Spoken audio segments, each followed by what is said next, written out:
Assalamualaikum anak-anak, bagaimana kabar kalian? Semoga selalu dalam keadaan sehat. Anak-anak, pada semester 2 kali ini kita akan mempelajari teks persuasif. Teks persuasif ada pada KD 3.4. KD 3.4 berisi menelaah struktur dan kebahasaan teks persuasi yang berupa saran, ajakan, dan pertimbangan tentang berbagai permasalahan aktual baik di lingkungan hidup, kondisi sosial, dan atau keragaman budaya dari berbagai sumber yang didengar dan dibaca. Adapun tujuan pembelajaran kita kali ini yaitu kalian dituntut untuk mampu menelaah struktur teks persuasif dan kalian juga diminta untuk menelaah kaidah kebahasaan teks persuasif. Hanya saja pada kesempatan kali ini Ibu akan lebih menekankan pada kaidah kebahasaan teks persuasif. Sebelum kita menelaah struktur teks persuasi, terlebih dahulu kalian harus paham apa sih itu teks persuasi?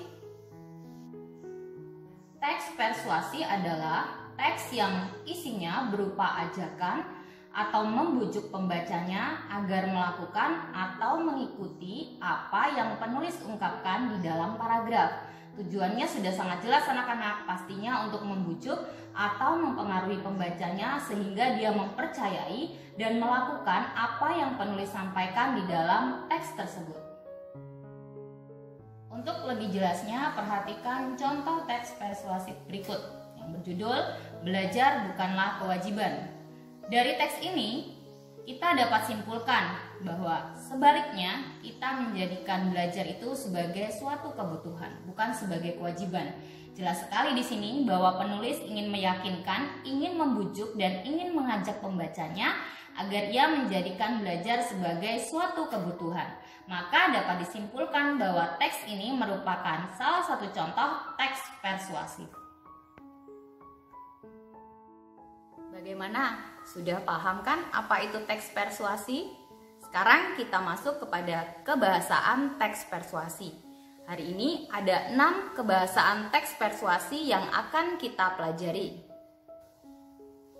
Kebahasaan teks persuasi yang pertama yaitu adanya kata bujukan dan ajakan.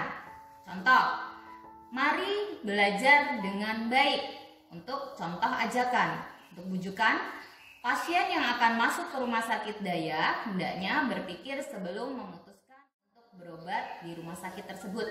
Ada banyak lagi loh jenis-jenis kata bujukan atau ajakan. Misalnya, ayo, sebaiknya, segera, dan lain-lain.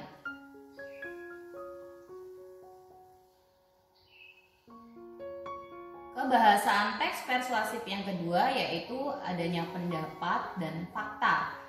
Ingat ya anak-anak, pendapat itu lebih bersifat subjektif, sedangkan fakta biasanya didasari dengan data akurat dan objektif. Kita lihat contoh. Semakin mendekati hari pelaksanaan pemilihan kepala daerah, biasanya black campaign semakin gencar dilakukan oleh oknum-oknum yang tidak bertanggung jawab. Untuk fakta, berdasarkan catatan Komnas Perempuan, angka kekerasan dalam rumah tangga pada 2015 meningkat sebesar 9% dibandingkan pada 2014. Di sini nampak sekali bahwa jika pendapat biasanya kebenarannya masih diragukan, sedangkan fakta dia lebih akurat. Bila dia menyangkut sebuah angka, maka angka yang ditetapkan atau angka yang ditampilkan jelas terlihat, yaitu 9%. Kaidah kebahasaan yang ketiga yaitu adanya kata teknis atau istilah. Kata teknis adalah kata-kata yang digunakan dalam bidang ilmu tertentu. Contoh, dalam kalimat 1, Wali Kota Bandar Lampung menggerakkan masyarakatnya untuk melakukan reboisasi. Kata reboisasi di sini merupakan jenis kata teknis di bidang lingkungan. Contoh yang kedua, keju adalah olahan susu yang sudah mengalami proses fermentasi. Kata fermentasi merupakan contoh kata teknis di bidang biologi.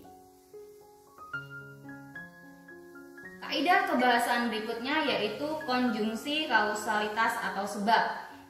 Konjungsi kausalitas atau sebab antara lain dengan demikian, karena, oleh karena itu, sebab, dan lainnya. Contoh, dengan demikian dapat disimpulkan bahwa cyberbullying adalah sebuah tindakan negatif yang harus dihindari. Penduduk desa berpindah ke kota karena kurangnya lapangan pekerjaan di desa. Selanjutnya, kata kerja mental. Apa itu kata kerja mental? Kata kerja mental adalah jenis kata kerja atau biasanya dalam kalimat dia berkedudukan sebagai sebuah predikat yang mengekspresikan respon atau sikap seseorang terhadap suatu tindakan, keberadaan, atau pengalaman. Perhatikan contoh kalimat berikut. Kami terpaksa menyetujui hasil dari pemilihan tersebut. Respon dari kami adalah terpaksa menyetujui. Dia berkedudukan sebagai predikat dalam kalimat yang merespon tentang hasil dari pemilihan tersebut. Kaidah yang terakhir yaitu kata perujukan atau kata ganti. Ada banyak jenis ya kata ganti.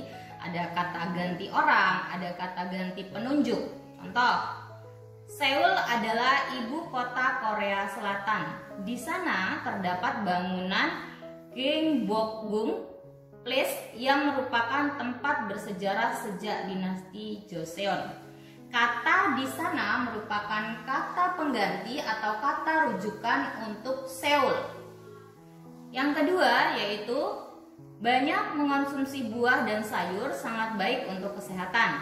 Sayang, banyak orang tidak menyadari hal tersebut. Kata tersebut adalah sebagai kata rujukan untuk menggantikan banyak mengkonsumsi buah dan sayur sangat baik untuk kesehatan. Demikian pembelajaran kita kali ini. Untuk lebih jelasnya silakan kalian baca materi yang telah Ibu sampaikan di Moodle. Jangan lupa kalian kerjakan juga lesson atau latihan yang telah Ibu berikan dengan baik supaya nilai kalian juga baik. Sampai jumpa di pertemuan atau pembelajaran berikutnya. Wassalamualaikum warahmatullahi wabarakatuh.